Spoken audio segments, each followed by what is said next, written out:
Hello, everyone. You're listening to Family Talk, the radio broadcasting ministry of the James Dobson Family Institute. I'm Dr. James Dobson, and thank you for joining us for this program.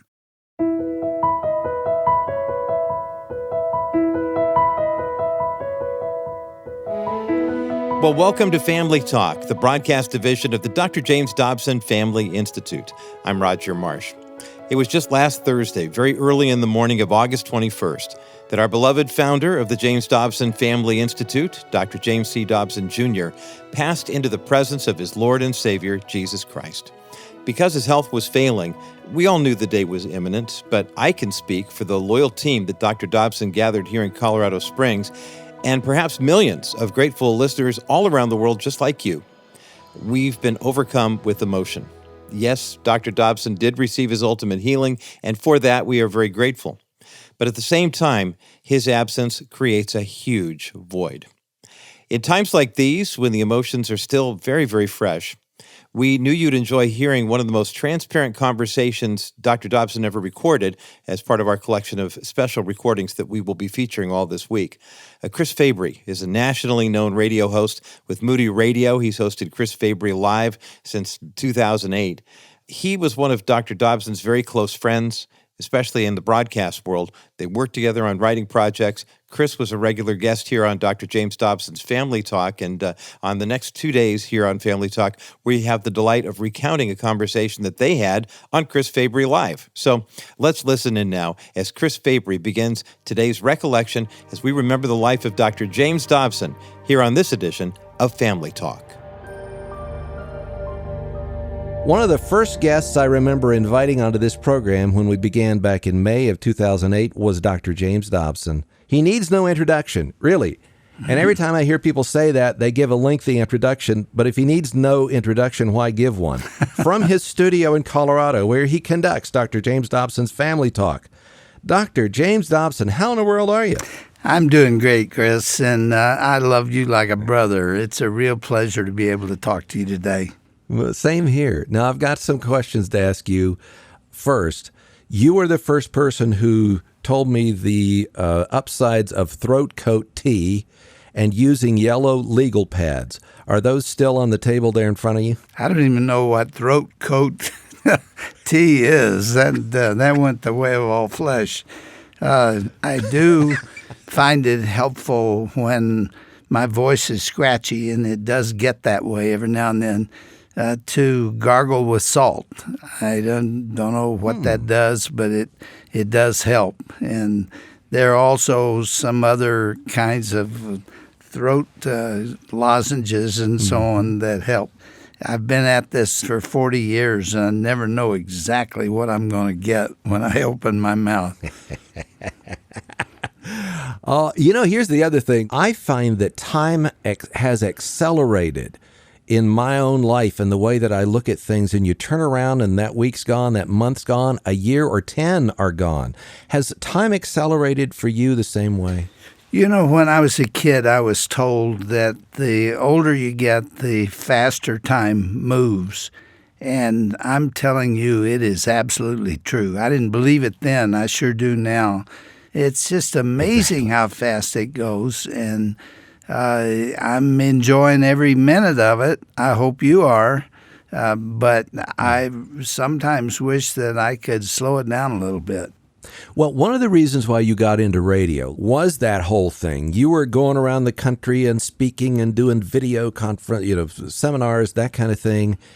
And you really could see your family kind of slipping away, or connection with your family. Is that why you got into radio? Well, honestly, there are several things that had an influence on me, but that was probably at the top of the list because my daughter was 13, my son was, I think, 8. They were both headed straight for adolescence, and I was feeling the need to be with them and not let those years get away from me. And I was doing far too much traveling.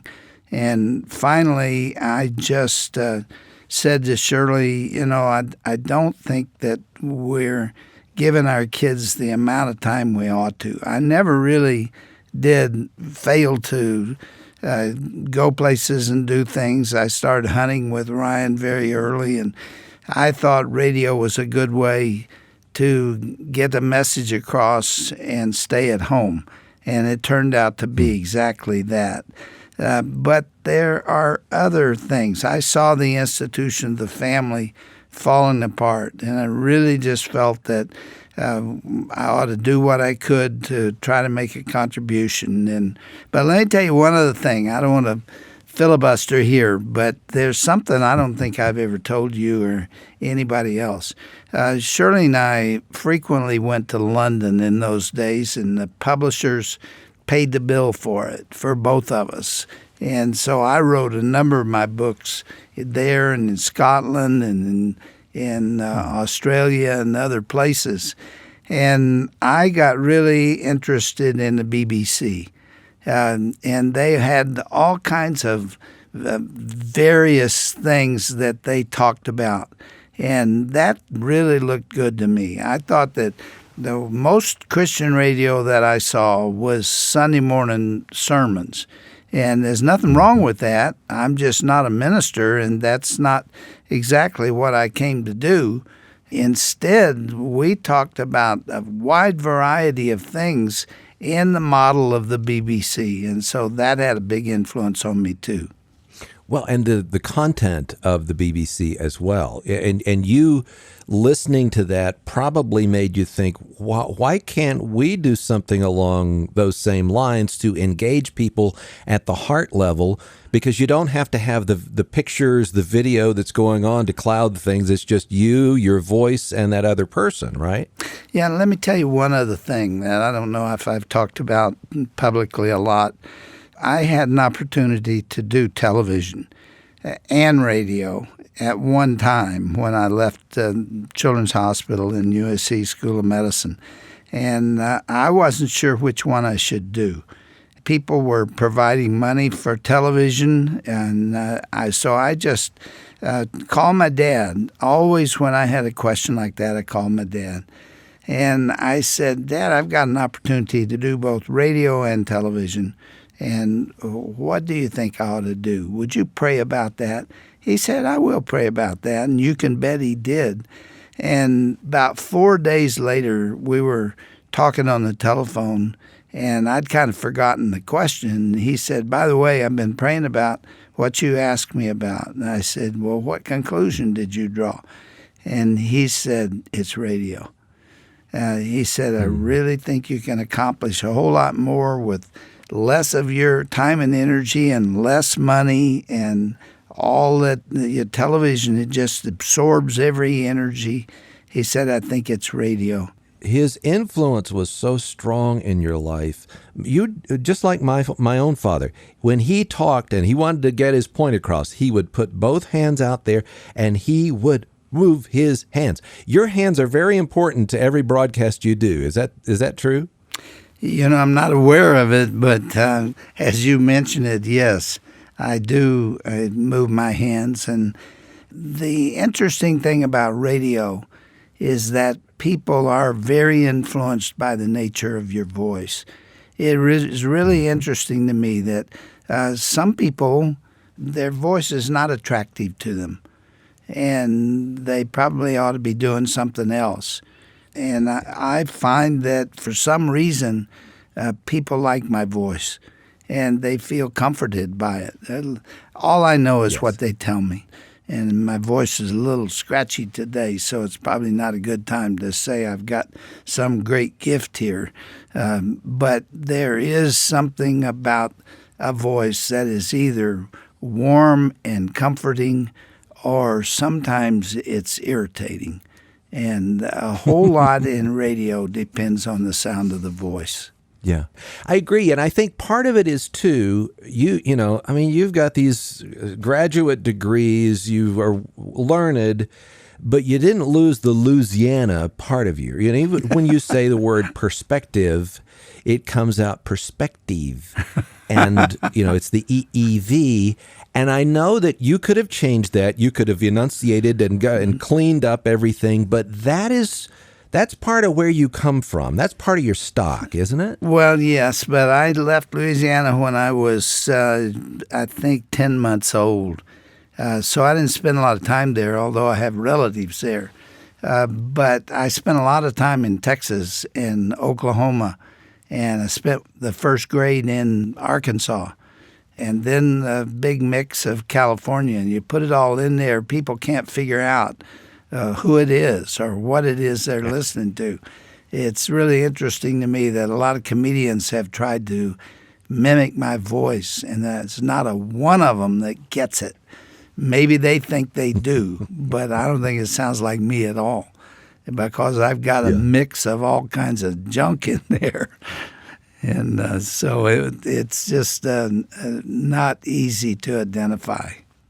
But not only your voice then. There's a warmth, there is a power there, there's an invitation that the warmth that the voice gives, but there's also an importance of the content. There's a message that you have had through the years that has stayed really on point, and I think that's another reason why people have gravitated toward you. Talk a little bit about that for the last 40 years, the power of your message.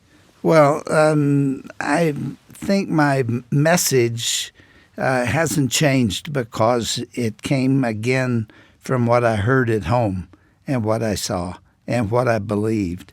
The message is a product of my love for the Lord and what I felt He called me to do. And I just have not seen any reason to veer away from it very much. My dad did have a great influence on me in all of my early life. My mother did too. Both of them were powerful people. They both loved the Lord. You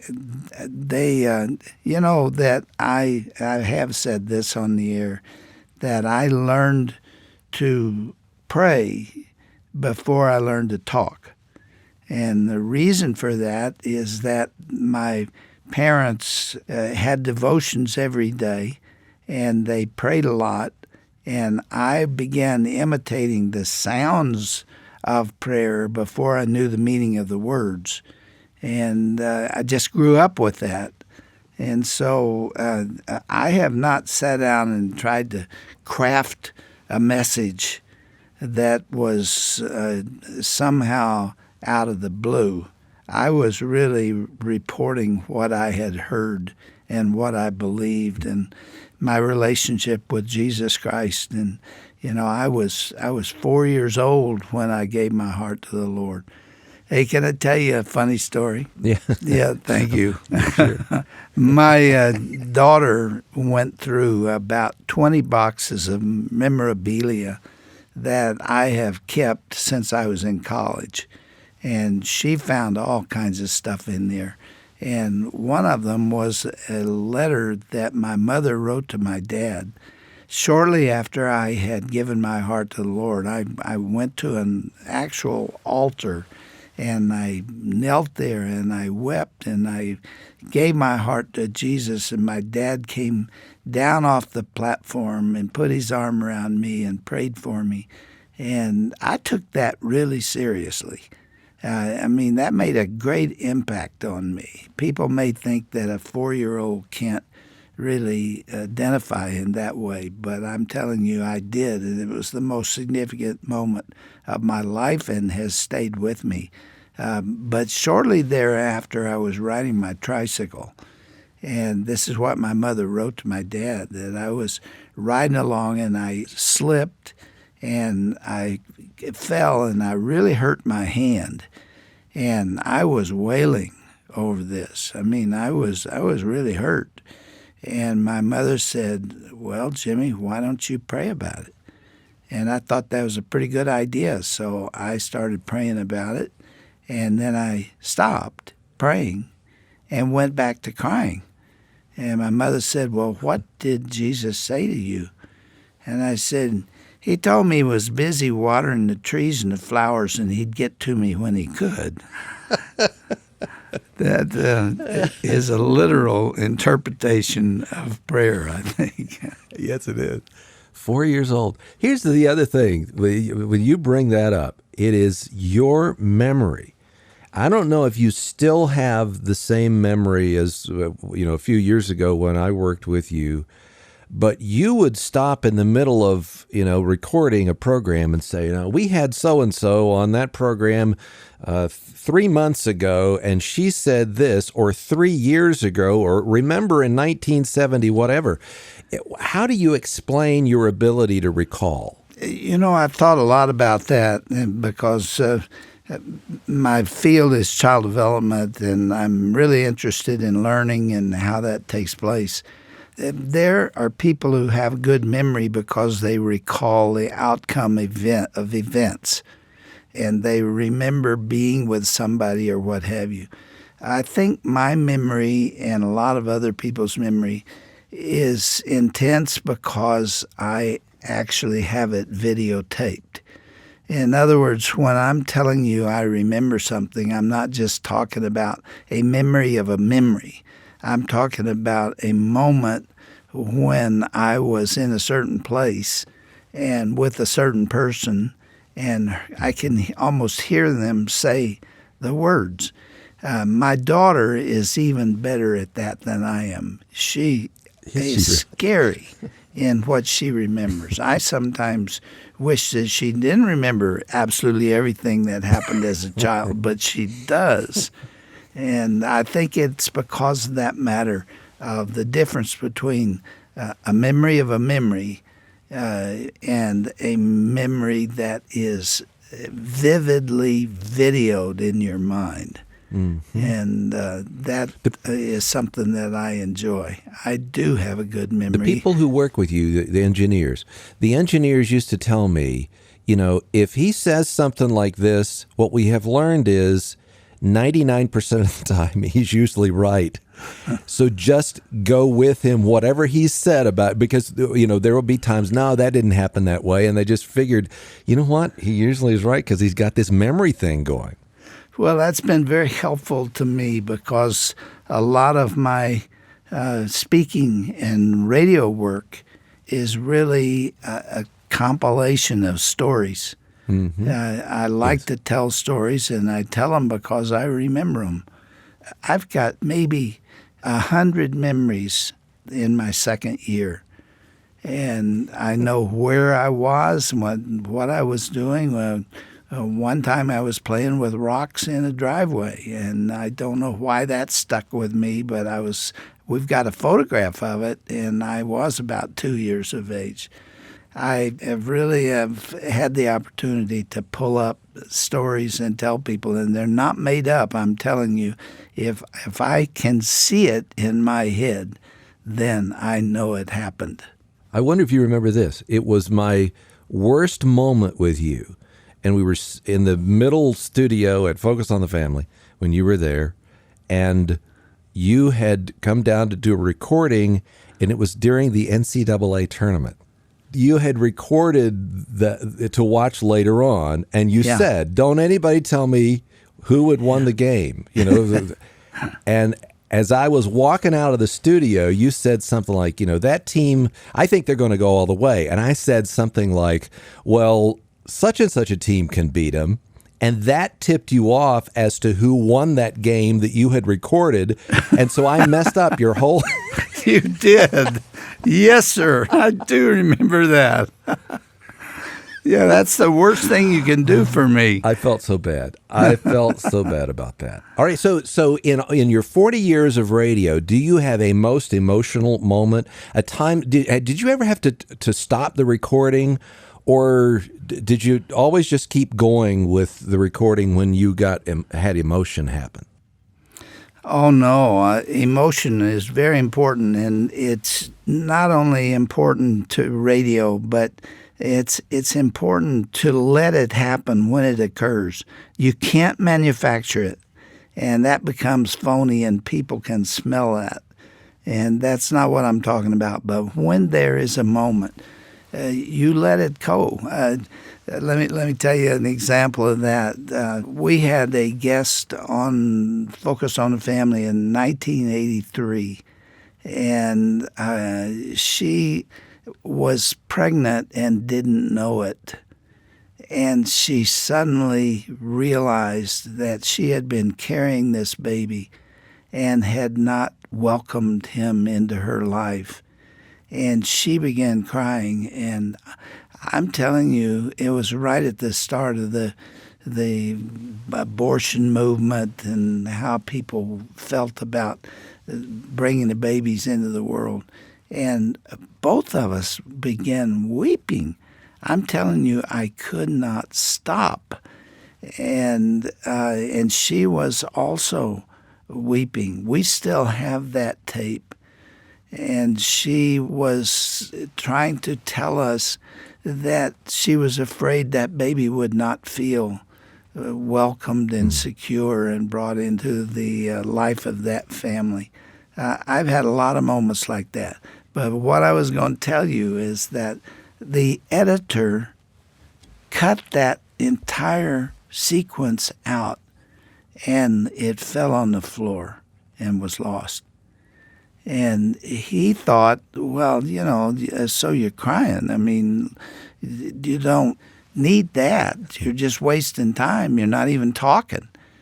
And I teased him for years about that because I considered that one of the most important moments in the year, because we were really experiencing something that I felt like the audience not only identified with, but also wept with us. Yes. And right there is part of the reason why, again, your voice, the content, but also you're not afraid of emotion. And if you shrink back from that, you're also not afraid to laugh. And that's the other thing that you told them not to cut out. If we're laughing and if we're going that way, don't cut that out, because that's what will draw people in, right? People like to feel. They like to feel. So much of what they hear, maybe sometime in church or in other radio programs or what have you, and there's nothing to feel there. That people don't cry, but they don't laugh either. And I think we all need to laugh. We need to enjoy the experience as we go through life. And so when something really funny happens, don't you dare cut that out. But don't try to laugh over something that's not funny, because that will turn people off big time.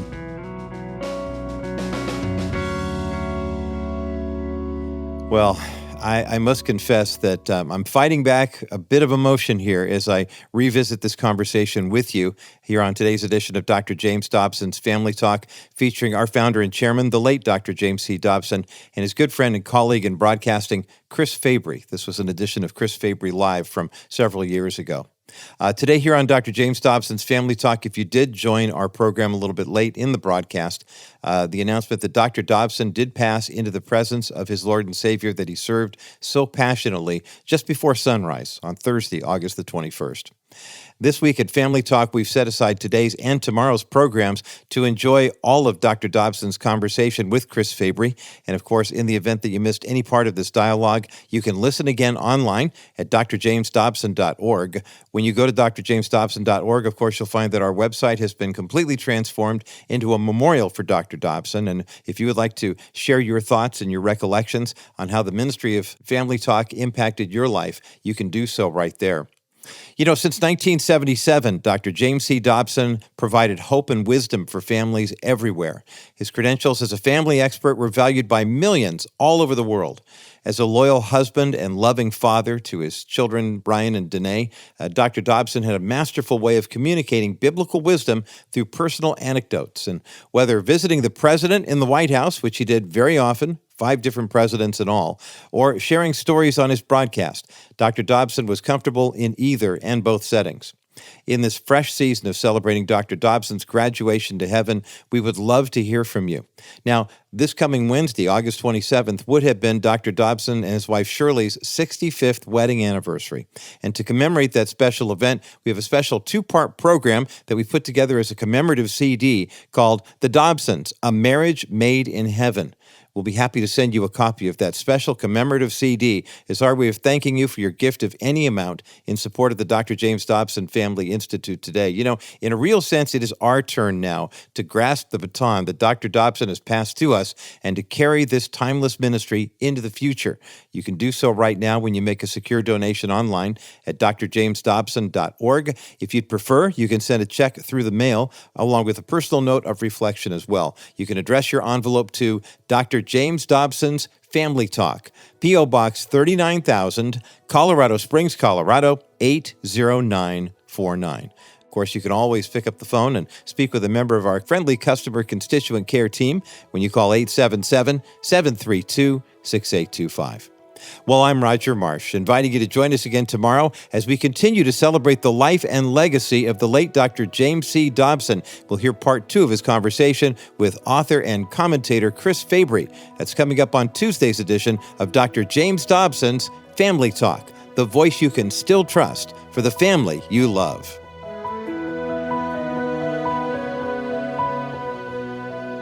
This has been a presentation of the Dr. James Dobson Family Institute.